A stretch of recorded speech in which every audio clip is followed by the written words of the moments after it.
अच्छा जी, एंडोस्पोर्स। तो एक्सोस्पोर आपने पढ़ा है। नेक्स्ट है हमारे पास endospores. Endo mean inside spore, it's mean कब स्पोर्स बनेंगे तो ज़रूर, लेकिन इनसाइड द बैक्टीरियल सेल्स। देखते हैं। दीज आर कह रहा है कि produce internal to vegetative cells. ठीक है, वेजिटेटिव सेल्स किसको कहते हैं? दो तरह के हमारे पास सेल्स होते हैं। अब बेटा जी ये देखें, ये जो बनी है चीज़, ये है आपके पास स्पोर। अगर डायग्राम में आपको नज़र आ रहा है, चलिए इधर बना लेते हैं। लेट्स सपोज ये बना है स्पोर, और ये जो नॉर्मल सेल होता है इसको हम वेजिटेटिव सेल्स कहते हैं। जैसे ये इधर वेजिटेटिव सेल्स,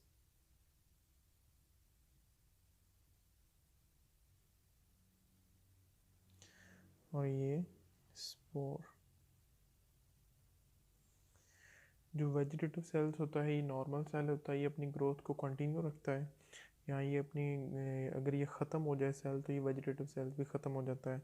और जो स्पोर्स होता है, ये डोमिनेंट कंडीशन में चला जाता है। जब कंडीशन फिर फेवरेबल आती है तो ये ग्रो कराता है।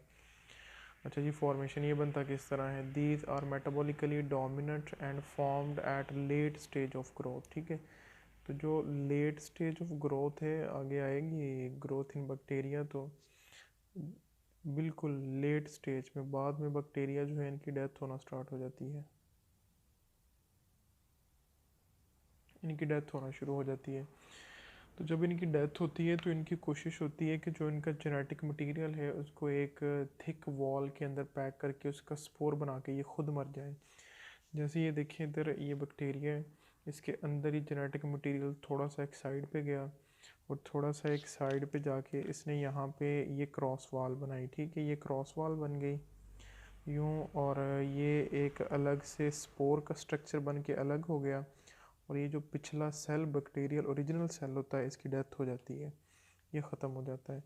तो ये जो अब स्पोर बना है, तो ये अगर तो फेवरेबल कंडीशन है ये ग्रो कर जाएगा, अगर अनफेवरेबल कंडीशन है तो ये फेवरेबल कंडीशन आने के लिए उसको वेट करना पड़ेगा फिर उसका।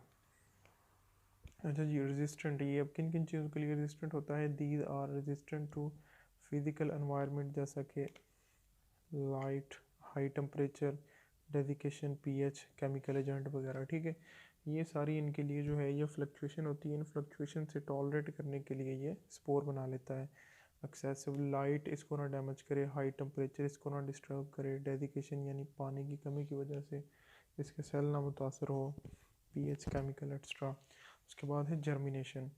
जर्मिनेशन मीन कि ये सारी रेजिस्टेंस जब ख़त्म हो जाए, जब इसको कंडीशन फेवरेबल मिल जाए, under favourable environment they germinate to form vegetative cells. कह रहा है कि जब फिर हमारे पास कंडीशन फेवरेबल आ जाती हैं तो ये ग्रो करके दोबारा क्या बना देता है? Vegetative cells. मीन के ये वाला जो इसका सेल जिसकी डेथ हो गई थी,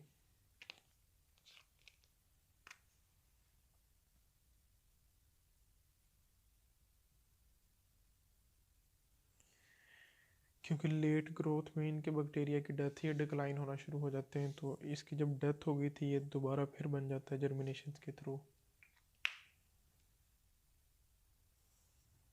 अच्छा जी, उसके बाद एक छोटी सी चीज़ है सिस्ट। सिस्ट क्या चीज़ है?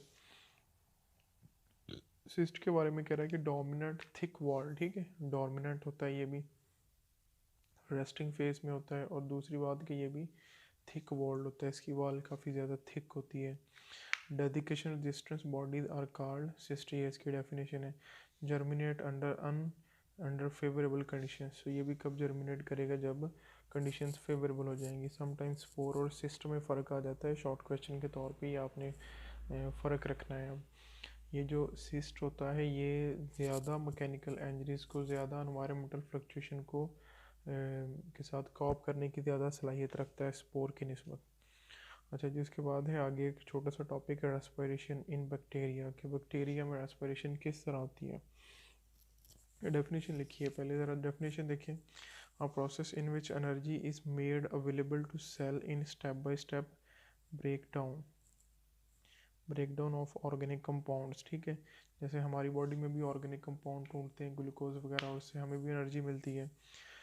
तो ये इसकी डेफिनेशन है। तो दो तरह से ये होती है रेस्पिरेशन, एक एरोबिक रेस्पिरेशन और दूसरी एनारोबिक रेस्पिरेशन। इनमें फ़र्क क्या है? एरोबिक वो जिसमें ऑक्सीजन यूज़ होती है, और एनारोबिक वो जिसमें विदाउट ऑक्सीजन, जिसमें ऑक्सीजन नहीं यूज़ होती।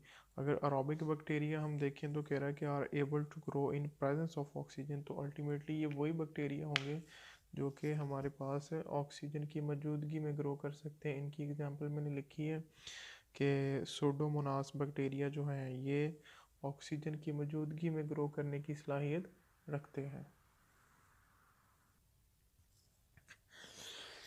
अच्छा जी, एनारोबिक बैक्टीरिया। तो एन होता है विदाउट, वो बैक्टीरिया कह रहा है कि bacteria which grow in the absence of oxygen, ये वो बैक्टीरिया होते हैं जिनको ऑक्सीजन की ज़रूरत नहीं होती, इनको ज़रूरत नहीं है ऑक्सीजन की। तो एग्जांपल इनकी स्पाइरोचीट बैक्टीरिया। अच्छा जी, तीसरी क्लास है हमारे पास फैकल्टेटिव बैक्टीरिया। फैकल्टेटिव बैक्टीरिया, अब फैकल्टेटिव बैक्टीरिया वो होते हैं जो ऑक्सीजन की मौजूदगी और गैर मौजूदगी दोनों में रह लेते हैं। तो कह रहा है किस तरह डिफाइन करेंगे? Bacteria which can grow either in presence और एब्सेंस ऑफ ऑक्सीजन। कह रहा है कि जो ऑक्सीजन की मौजूदगी और गैर मौजूदगी दोनों में ही ग्रो कर सकते हैं। तो इसकी एग्जांपल है जो हमारे पास इकोलाई बैक्टीरिया है। इकोलाई फैकल्टेटिव एनारोबिक जो है वो बैक्टीरिया है। तो कह रहा है कि ये बैक्टीरिया जो है तो एनारोबिक, लेकिन ये अरोबिक एनवायरनमेंट के अंदर भी रह सकता है, तो लिहाजा ये फैकल्टेटिव बैक्टीरिया है। अच्छा जी, आगे एक बैक्टीरिया की मैंने टाइप लिखी है माइक्रो एरोफिलिक बैक्टीरिया। माइक्रो छोटा थोड़ा सा, एरो एयर यानी ऑक्सीजन, फिलिक बैक्टीरिया, ठीक है। रिक्वायर लो कंसनट्रेशन, ठीक है, required low concentration of oxygen for growth. तो इसको ग्रोथ के लिए ऑक्सीजन की बिल्कुल माइन्यूट थोड़ी सी मकदार चाहिए। तो इसकी एग्जांपल है हमारे पास कंपैलोबैक्टर, ठीक है, कंपैलोबैक्टर बैक्टीरिया। अच्छा जी, इसके बाद है हमारे पास सेल मेम्ब्रेन, एक छोटा सा स्ट्रक्चर रह गया था। तो सेल मेम्ब्रेन की अगर हम सबसे पहले लोकेशन की बात करें तो कह रहा है कि just beneath the cell wall is cell membrane. तो अगर आप बैक्टीरिया का स्ट्रक्चर देखें तो ये जो है सबसे बाहर सेल वॉल होती है, और भी इन्वेल्प होती हैं जैसे कैप्सूल, स्लाइम कैप्सूल, लेकिन हम सेल वॉल से स्टार्ट कर रहे हैं। और सेल वॉल के अंदर जो है वो ये सेल मेम्ब्रेन पड़ी हुई है। कह रहा है कि just beneath the cell wall is cell membrane surround the cytoplasm. तो अंदर ये सारा इसका साइटोप्लाज्म है, उसके सराउंड ये सेल मेम्ब्रेन है। अच्छा, उसके बाद है इसकी डेलिकेसी। डेलिकेसी कहते हैं कि यानी ये बहुत ज़्यादा ना हसास है, हसास, नरम नाजुक जो है, इतनी ज़्यादा रिजिड नहीं है। कह रहा है कि ये थिन एंड फ्लेक्सिबल होती है, थिन एंड फ्लेक्सिबल ये नेचर है इसकी। Very delicate in nature, delicate का मतलब होता है हसास, नाजुक।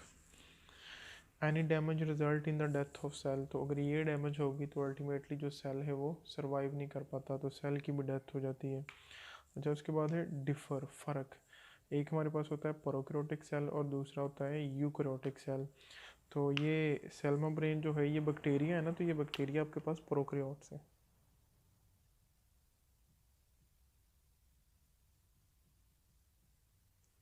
बैक्टीरिया क्या है? प्रोकैरियोट्स, ठीक है। तो हमने चैप्टर नंबर 4 के अंदर पढ़ा था कि जो हमारे पास यूकैरियोट्स होते हैं,